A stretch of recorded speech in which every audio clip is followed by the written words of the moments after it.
Les gars, aujourd'hui il faut que je vous montre un graphique absolument à couper le souffle qui peut nous donner une idée de ce qui s'en vient pour le Bitcoin. En plus de ça, il faut que je passe en revue les altcoins, on a des grosses nouvelles de ce côté, alors si vous holdez la moindre crypto, vous voudrez voir cette vidéo. Il se passe pas mal de choses sur tous les marchés, en général l'or est également à all-time high, alors est-ce que le Bitcoin va suivre sa voie? Eh bien il faut que je vous montre les performances du Bitcoin jusqu'à présent par rapport à d'autres actifs du monde entier, pour voir eh bien que ce n'est pas si terrible. Mais voilà, on a pas mal de choses à se dire aujourd'hui, alors assurez-vous de rester du début jusqu'à la fin de cette vidéo. Bienvenue à tous, je m'appelle Maxime et je vous apporte chaque jour des nouvelles vidéos en français sur les crypto-monnaies en vous apprenant comment vous faire de l'argent sur ce marché. Si vous êtes nouveau sur cette chaîne, alors soyez sûr de vous abonner et d'activer la cloche dès maintenant. Ok, ceci étant dit, sur l'intervalle de 4 heures pour commencer, eh bien vous voyez qu'il ne s'est pas passé grand chose depuis ma vidéo d'hier. Si vous regardez sur l'intervalle journalier cette fois, eh bien vous pouvez voir qu'on est toujours en train de se maintenir sur cette chandelle journalière. Eh bien depuis hier, on a eu un gros rebond sur le graphe journalier avec ce support et on est remonté vers les 59 000 $. Ensuite, on a eu un petit pullback, vous voyez que la percée de la ligne orange c'était juste une mèche. Mais maintenant, eh bien, cette chandelle en question essaye à nouveau de franchir ce niveau. Donc voilà, 59 000 $, c'est la résistance à surveiller actuellement. On est pour le moment au-dessus. On verra si on peut clôturer ces chandelles journalières au-dessus de ce point. Ce serait déjà une bonne nouvelle. Alors sur l'intervalle de 4 heures, pour le coup, vous pouvez voir que ça ressemble plutôt à ceci. On est en train d'établir peut-être une petite tendance potentielle, une tendance haussière évidemment, j'aurais envie de dire, pour atteindre des prix plus élevés ici. Mais voilà, c'est sur le très court terme, donc à confirmer. Voilà, ça ne se présente pas si mal si vous regardez, mais encore une fois, les choses dans leur ensemble, même si on est définitivement dans une période baissière ici, j'ai envie de dire sur le moyen terme, si vous regardez ce qui s'est passé récemment ici, surtout sur l'intervalle journalier, peut-être même hebdomadaire, en fait, depuis qu'on est remonté ici aux 62 000 $ le 8 août dernier, eh bien, on a constamment atteint des creux de plus en plus bas et des sommets de plus en plus bas en général, voilà. On a fait que se consolider entre ces deux boîtes oranges avec une petite tendance à la baisse. Voyons donc si on peut avoir un gros rebond, peut-être si on vient retoucher ceci. J'aurais envie de dire que les choses sont toujours assez bullish pour le Bitcoin, ça se passe pas trop mal si vous dézoomez, mais sur le court terme immédiat, eh bien c'est sûr, on n'est pas dans la meilleure des formes pour le Bitcoin, on est dans une phase de consolidation avec un léger biais baissier. Mais voilà, en même temps on a atteint un niveau de support extrêmement important sur la boîte orange ici, on est en train de trouver du support, voyons donc si ça va pouvoir nous aider prochainement, en tout cas on verra bien où ça va pouvoir nous mener, je vous tiendrai au courant prochainement bien sûr. On le voit assez clairement ici, on a une tendance à la baisse, c'est pas encore une fois les meilleures nouvelles du côté du Bitcoin, mais c'est pas si terrible non plus, on verra si on peut sortir de ceci et pousser finalement vers des prix plus élevés prochainement. Ok, si je dézoome un petit peu, que je regarde le Bitcoin avec tout ce qui se passe sur les marchés actuellement, avec les taux d'intérêt qui sont sur le point potentiellement de chuter, avec ce qui s'est produit déjà avec les ETF spot du Bitcoin, etc. Tout ce qui arrive en fait pour le Bitcoin, avec les institutions qui achètent, encore une fois, si on se projette un peu en arrière, eh bien je pense que le Bitcoin a toujours l'air haussier, il faut juste lui donner un petit peu de temps pour souffler ici. Voilà ma position en général, elle n'a pas changé, je suis toujours bullish pour le moyen et plus long terme. Voilà, vous connaissez déjà tout ceci, sinon sur le graphique de 2 jours, on a le gros niveau de support aux 53 300 $, mais ceci étant dit, parlons de quelques points qui nous intéressent un peu plus. Ok, l'or a déjà atteint un nouveau sommet historique hier. Il n'a jamais clôturé à un niveau aussi élevé auparavant. Ça pour le coup c'est vraiment énorme. Alors pour le coup vous savez que je vous ai déjà parlé de ceci auparavant, ouais, surtout au début de l'année 2024 en fait l'or avait certaines tendances intéressantes. Je vous disais déjà que si on franchissait cette ligne rouge, eh bien je m'attendais à ce que l'or ne parte dans une grosse course à la hausse et c'est exactement ce qui s'est passé. Maintenant voilà le truc. Je pense qu'une partie de cet argent, en fait j'ai envie de dire une grosse partie de cet argent, finira par se retrouver dans, disons, des meilleurs actifs. Alors l'or c'est bien, mais l'or numérique, qui est le Bitcoin, eh bien c'est encore mieux et les gens ne tarderont pas à le réaliser. Je pense que ceci c'est extrêmement haussier pour les Bitcoins également. Alors peut-être que ça ne semblerait pas trop le cas parce que l'or c'est plutôt un actif pour les gens plus traditionnels je veux dire, mais si vous regardez les autres actifs comparé au Bitcoin, le Nasdaq, l'or, le S&P 500 et que vous regardez ce qui s'est passé récemment avec tous ces autres actifs, eh bien ils ont vu de super performances tandis que les Bitcoins non. Vous pouvez voir encore une fois le S&P 500 super performance, ça nous donne quoi ça, 4% quelque chose comme ça. Vous avez l'or qui est vraiment le dinosaure qui est en hausse de 3% quand même, le Nasdaq 5,5 et le Bitcoin lui est en baisse de 0,18%. Voilà, c'est pas énorme, mais à mon avis, ce n'est qu'une question de temps avant qu'il ne rattrape son retard. Il y a quelqu'un qui vend énormément de Bitcoin, il y a une très certaine pression de vente, j'ai envie de dire irrationnelle pour le Bitcoin actuellement, et évidemment on en parlait d'ailleurs dans la dernière vidéo, donc si vous voulez savoir qui vend réellement son Bitcoin, n'hésitez pas à aller voir le dernier contenu en date.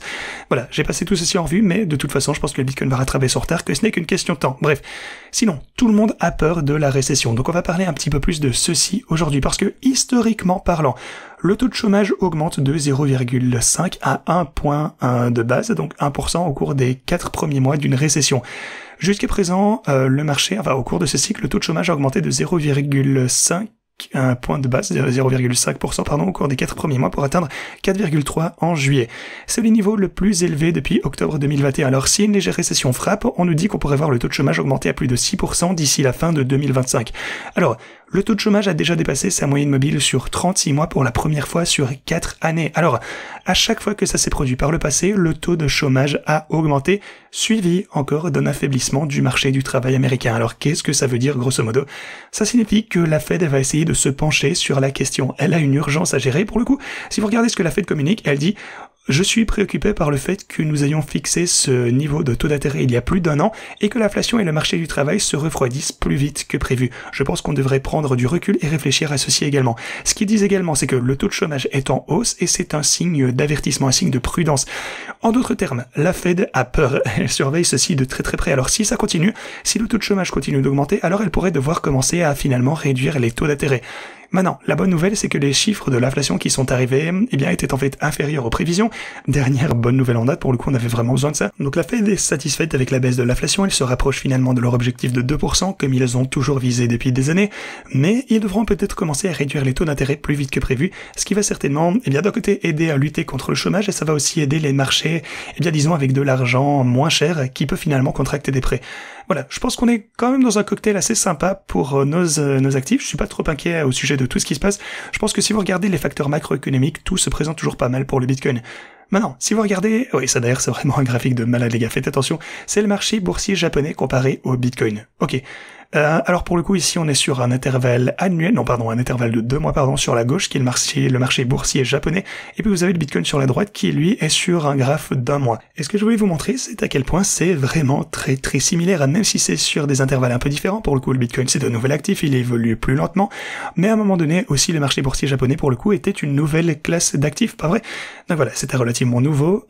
Alors ce que vous pouvez voir ici pour le coup c'est une phase parabolique, vous avez un pullback de ce côté, vous pouvez voir une deuxième phase parabolique ici en bleu ou turquoise à peu près, puis vous avez également un gros repli, gros marché baissier. La troisième fois, énorme course à la hausse également, et puis une fois encore forcément vous avez un pullback. Et puis vous avez énormément de volatilité entre, disons, ce quatrième cycle que vous avez juste ici en rouge. Donc voilà, de la volatilité, et vous pouvez le comparer au Bitcoin pour le coup, ce qui est une période extrêmement similaire. Vous avez cette poussée à la hausse ici, encore une fois c'est vraiment le tout début, les early days comme on appelle ça, ici c'était vraiment le tout début pour le marché boursier japonais. Boum, on a augmenté, puis on a atteint cette sorte de ligne un peu parabolique juste ici. On a eu un pullback, encore une fois en turquoise, deuxième phase ici, mouvement extrêmement, on va dire, agressif à la hausse, puis encore une fois, pullback, marché baissier, troisième phase, et puis encore une fois, pullback, volatilité au cours de cette quatrième phase, tout comme vous avez de la volatilité pour le marché boursier japonais, et puis encore une fois, regardez ce que le stock market japonais a fait juste ici. On a eu un énorme mouvement parabolique à la hausse ici, dans le quatrième cycle que vous avez de ce côté en jaune. La question, bien entendu, c'est maintenant de savoir, est-ce que le Bitcoin va simplement répéter la même chose? On dirait bien, c'est ce qui s'est passé jusqu'à présent avec le Bitcoin, et c'est extrêmement similaire. On a atteint notre précédent all-time high, mais pour le coup on n'a pas réussi à sortir de cette ligne parabolique jusqu'à maintenant, encore une fois. Si jamais on pouvait y parvenir, l'objectif qu'ils ajoutent ici, encore une fois, TechDev ici nous donne l'objectif de 1,7 million de dollars d'ici 2028-2029. Bon, encore une fois, à prendre avec des pincettes, c'est juste une idée. Est-ce que ça va arriver? Personnellement, je n'exclus jamais rien. Le Bitcoin a toujours une manière de surprendre les gens. Tout dépend de la façon dont ceci est mesuré, évidemment. N'oubliez pas que c'est mesuré en dollars américains. Donc, encore une fois, si le dollar américain s'affaiblit, il faut prendre en compte l'inflation. En fait, peut-être que l'équivalent de maintenant, ce ne serait pas du tout cette somme-là. Mais voilà, on verra bien de toute façon. On verra certainement ce qui va en advenir. Mais je pense qu'on va atteindre des prix plus élevés. C'est tout ce qui compte. Est-ce qu'on va atteindre 1,7 million de dollars par Bitcoin d'ici 2029? J'en sais rien. Évidemment, j'espère. C'est le mieux qu'on puisse rêver. Mais tant que ça ressemble à quelque chose comme ceci, comme on a pu le voir pour le stock market japonais, j'en serais vraiment heureux. Et je pense que vous le seriez aussi pour le coup. Je pense que ça va également conduire à des énormes poussées pour les altcoins au fil du temps. Et d'ailleurs, en parlant de ça, on va maintenant aborder les altcoins, parce que vous voyez qu'ils ne se portent pas bien. Sur les 30 jetons au total qui étaient répertoriés sur Binance, qui est le plus gros exchange du monde, un seul a réellement vu un bon lancement, qui est Jupiter d'ailleurs. Tous les autres, regardez ça, moins 75%, moins 65%, en général, ils sont tous en baisse entre 50 et 90%. C'est juste absolument dingue. Tous les jetons qui ont été lancés ont vu de mauvais résultats. Ce sont des performances absolument atroces par rapport aux 30 dernières cryptos qui se sont fait lister. Pas vrai? Donc voilà, Évidemment, ceci, ça va changer à un moment donné, vous y méprenez pas, mais je pense qu'en général, les altcoins vont toujours continuer à souffrir, à moins que vous parveniez à choisir le bon. Mais voilà, ici, regardez, une chance sur 30. Je pense que, eh bien, c'est une parfaite illustration de ce que je vous ai dit ces derniers, bon allez, on va dire, appeler ça les 6 derniers mois, peut-être 9, quelque chose comme ça, mais voilà, il faut faire attention aux altcoins que vous allez choisir pendant ces périodes incertaines. Alors oui, il y aura des gagnants. Si vous avez choisi Jupiter, vous auriez gagné par rapport au Bitcoin. Mais si vous aviez simplement conservé un portfolio avec tous ces altcoins, eh bien, vous êtes en chute de entre 50 et 90% sur la plupart de vos investissements. Donc voilà. Maintenant, ça devient beaucoup plus dur de choisir les bons projets, et voilà, c'est pour ça qu'on doit en parler sur la chaîne également. Mais, comme vous le voyez ici, en ce qui concerne comment on se débrouille actuellement, surtout en termes de performance, eh bien, le 3e trimestre touche bientôt à sa fin. Et je pensais, pour le coup, je pense toujours que vers la fin de l'été, encore une fois, je vous dis ça depuis 6 mois, on verra bien très bientôt si je vais avoir raison, je pense que vers la fin de l'été, le Bitcoin va reprendre un peu du poil de la bête et qu'on va recommencer à monter. Alors, je pense que, en tout cas, pour le coup, je pense que ça aurait déjà été le cas, pour le coup, honnêtement, fin juillet, début août, selon moi, on aurait recommencé à monter plus haut. Alors, pour le coup, c'est un petit peu, ça a un délai, je pense qu'en un sens, on l'a quand même fait, on était aux alentours des 60 000 $, pour le coup, on est redescendu jusqu'aux 49 000 à un moment donné, donc, en quelque sorte, on est un petit peu remonté, mais c'est vrai que je m'attendais pas à ce que ce soit aussi timide que ça, mais voilà. Pour le moment, on est en baisse de 5,3% au 3e trimestre, et en général, encore une fois, la performance médiane, c'est de moins 4% au 3e trimestre. Alors tout ça pour dire que tout a l'air d'être dans un bazar pas possible, mais on affiche des performances relativement conformes à ce qu'on a l'habitude de voir.